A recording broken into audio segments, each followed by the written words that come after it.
Hello students, welcome your YouTube channel Vijay Awasthi. तो आज की वीडियो में हम क्लास 10 से एक्सरसाइज 11.2 क्वेश्चन नंबर 2 को करेंगे कंस्ट्रक्शन से। क्वेश्चन को देख लेते हैं। तो क्वेश्चन में हमसे क्या कहा गया है, देखिए 11.2 से क्वेश्चन नंबर 1 आपको पहले ही मैंने वीडियो बना दी है। क्वेश्चन नंबर 2 को देख लीजिए।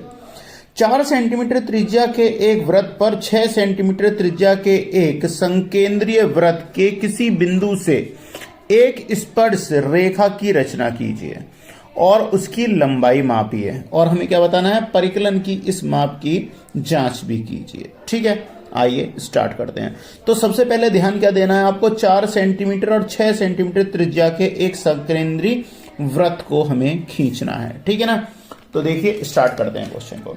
तो सबसे पहले क्या करेंगे, हम एक वृत्त खींचेंगे, जिसे हमें जो वृत्त खींचना है, पहले क्या करेंगे, हम अपने स्केल से कंपास में ये डिस्टेंस जो है वो बना लेंगे। ठीक है ना। तो सबसे पहले हमें क्या है, एक 6 सेंटीमीटर जो है मैं एक वृत्त रेडियस का खींच लेता हूँ। ठीक है ना। 6 सेंटीमीटर हमसे क्वेश्चन में बोला गया हमें 2 वृत्त बनाने हैं ना। पहला मैं 6 सेंटीमीटर का बना लेता हूँ।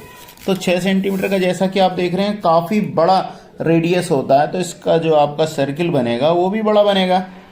ठीक है ना। तो इस तरीके से मैं एक जो सर्किल है वो ड्रॉ कर ले रहा हूं। आप भी थोड़ा ध्यान दीजिएगा, और ऐसे ही आपको बनाना है। ठीक है ना। ठीक है, आपको पूरा दिखाई दे, मैं थोड़ा ऊपर कर लेता हूं। हमने ये एक जो है सर्किल ड्रॉ कर लिया है। अब देखिए अब क्या करना है, और दूसरा जो हमें है संकेंद्रीय यानी कि कोसेंट्रिक है, यानी एक ही सेंटर होना चाहिए। दूसरा भी हम एक वृत्त बना लेते हैं जिसकी रेडियस क्या हमें रखनी है, 4 सेंटीमीटर। तो 4 सेंटीमीटर गैप लेंगे, डिस्टेंस लेंगे, आपको दिखाई दे रहा है इसमें, और 4 सेंटीमीटर का भी एक क्या बनाएंगे, एक सर्किल ड्रॉ कर लेंगे। तो देखिए इस तरीके से 4 सेंटीमीटर त्रिज्या का एक वृत्त जो है वो हम बना लेंगे। ठीक है ना। ठीक है, बन गया। अब हमें करना क्या है अपने क्वेश्चन में, अब क्या करेंगे, सबसे पहले तो हम इसकी परिधि पर, बड़े वाले वृत्त की परिधि पर एक लाइन खींचेंगे, यानी कि इसकी हम एक रेडियस बना देंगे। ठीक है, जो इसकी परिधि तक जाएगी। ठीक है ना। तो इस तरीके से देखिए 6 सेंटीमीटर था ये, तो 6 सेंटीमीटर ही आ रही है। एक मैं यहां से लाइन जो है वो ड्रॉ कर देता हूं। ठीक है, अब क्या करना है हमें, अब हम क्या करेंगे कि एक सबसे पहले हमें क्या करना है, ये जो आपकी, पहले मैं इसकी नेमिंग कर देता हूं। तो ये इसका जो केंद्र है ये मान लेते हैं हम O। ठीक है, अब यहां से OP हो गया हमारी ये 4 सेंटीमीटर तक का डिस्टेंस, यानी जो छोटा आपका 4 सेंटीमीटर त्रिज्या का जो वृत्त है उसकी जो आपके परिधि पर जो कटान बना है। और Q बना लेते हैं हम कहां तक के लिए, जो बड़े वाले वृत्त पे जो आपका इसने कट जो करा है। ठीक है ना। ये जो हमने इस पर परिधि पर जो 2 बिंदु लिए हैं, छोटे वृत्त की परिधि पर P बिंदु हो गया, बड़े वृत्त की परिधि पर क्या हो गया, Q बिंदु हो गया। अब हमें क्या करना है, OP को हमें क्या करना है, बाइसेक्ट करना है।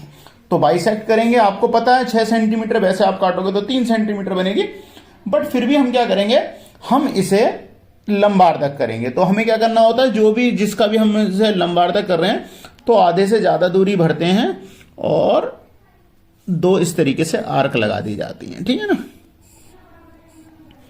और फिर इसी तरीके से मैंने O पर लिया, और O पे भी जो है मैंने ये आर्क लगा दी है। ठीक है ना। तो ये क्योंकि जो हमने लिया है वो लगभग यही डिस्टेंस लिया है, तो इसलिए इसने कटान बिंदु जो है अपने वो यहां बना दिए। ठीक है ना। तो एक यहां काटा इसने, और एक को कहां काटा, यहां पर काटा। तो हम इसे मिला देंगे। ठीक है, अब क्या करना है, अब हमें यहां से जहां इसने कट जो किया है, तो इसका भी एक केंद्र हो जाएगा। अब OPQ हो गए, तो मैं मान लेता हूं ये जो इसका पॉइंट है इसे क्या मान लेते हैं, R, जिसने आपका लंबार्धक किसका आया है, या OQ का। ठीक है ना। अब यहां से हम इसे रखेंगे, यानी केंद्र को, और ये त्रिज्या मान के यहां से एक सर्किल ड्रॉ कर दिया जाएगा। देख रहे हैं आप, ऐसे क्या करा हमने, एक सर्किल ड्रॉ कर दिया है। ठीक है, ये सर्किल ड्रॉ हो गया। अब हमें क्या करना होगा,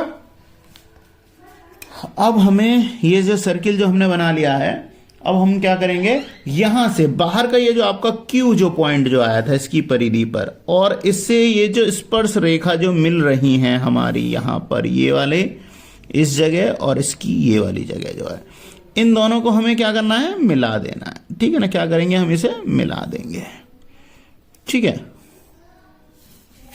और इसे भी मिला देते हैं, जहां ये मिल रही है यहां पे हम इसे मिला देंगे। ठीक है ना,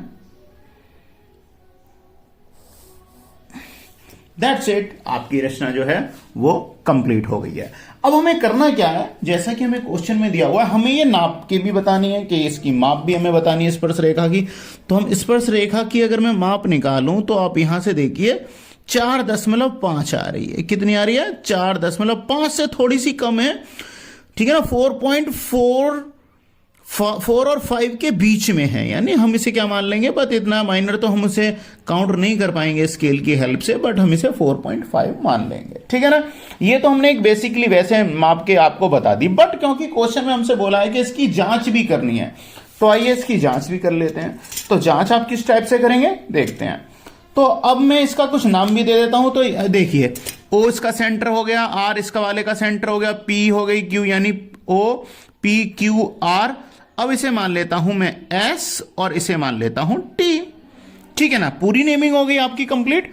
अब हमें क्या निकालना है, अब हमें निकालना है QS की दूरी, क्योंकि QS बराबर क्या हो जाएगी आपकी स्पर्श रेखा QT। क्या हो जाएगी, QS बराबर क्या हो जाएगी QT। ठीक है ना, दोनों ही क्या है, क्योंकि दोनों स्पर्श रेखा है, स्पर्श रेखा है। अब देखिए, जैसे आपने रचना की है, आपको रचना करने के लिए तो पॉइंट टू पॉइंट जैसे मैंने इसे बनाया था आप वैसे बना लोगे, मुझे पता है आप बहुत समझदार हो, आप कर लोगे। बट अब हमें इसकी जांच भी करनी है। तो अगर अब हम जांच करेंगे तो यहां पर जरा आप ध्यान दीजिएगा। क्या ध्यान देना है, देखिएगा कि अब अगर आप ये स्पर्श रेखा जो आप निकाल रहे हो, तो यहां से अगर हम अब इसकी जांच करें तो देखिए क्या हो जाएगा, ये आपके पास में एक ट्राइंगल बन जाएगा, और इस ट्राइंगल के साथ स्पर्श रेखा को अगर आप निकालेंगे तो आपकी जो दूरी निकल के आएगी वो देखिए, आपकी रेडियस क्या थी, यहां से इस पूरे की क्या थी, 6 सेंटीमीटर थी। ठीक है ना, क्या थी, 6 सेंटीमीटर है। तो अब हमें क्या करना होगा, अब अगर हमें निकालते हैं स्पर्श रेखा, यानी QS अगर मुझे निकालनी है, तो QS अगर मैं निकालूंगा तो देखो QS बराबर क्या हो जाएगी, आपकी रेडियस कितनी थी इसकी, 6 सेंटीमीटर। ठीक है, और इस वाले की क्या थी, 4 सेंटीमीटर। तो अब अगर मैं यहां से निकालता हूं QR या, ठीक है ना, QS बराबर क्या हो जाएगी, पाइथागोरस थ्योरम अगर हम लगा देते हैं, हाइपोटेनिस निकालनी है, हाइपोटेनिस हमें निकालनी है, तो क्या हो जाएगी, यहां पे इसकी रेडियस क्या थी, 6 सेंटीमीटर, और इस वाली की क्या बन गई आपकी 4 सेंटीमीटर। ठीक है ना, क्योंकि ये इसके स्पर्श रेखा पर जा रही है तो कितनी हो जाएगी, 4 सेंटीमीटर हो जाने वाली है यहां से। तो ये क्या हो जाएगी, 6 का स्क्वायर माइनस 4 का स्क्वायर इजकल टू, अगर मैं करूं 6 का स्क्वायर क्या हो जाएगा 36, माइनस 4 का अगर इसमें स्क्वायर करता हूं 16, तो इसकी वैल्यू क्या बन जाएगी आपकी, अंडर रूट में 20, और 20 का अंडर रूट अगर आप निकालते हो तो क्या मिलेगा 4.47, या हम इसे क्या लिख सकते हैं 4.5 सेंटीमीटर। ठीक है ना, और वो मैंने आपको नाप के भी बता दी है। ठीक है ना, तो इस तरीके से आप अपने क्वेश्चन को सॉल्व कर पाएंगे और आंसर की आप अच्छे से जांच भी कर पाएंगे। तो स्टूडेंट्स बने रहिए मेरे चैनल के साथ, आगे क्वेश्चनों को मैं आपको कराता रहूंगा। आज की वीडियो में क्लास 10 से एक्सरसाइज 11.2 से क्वेश्चन नंबर 2 के लिए वीडियो थी। नेक्स्ट वीडियो में नेक्स्ट क्वेश्चन के साथ मिलते हैं, जब तक बाय बाय।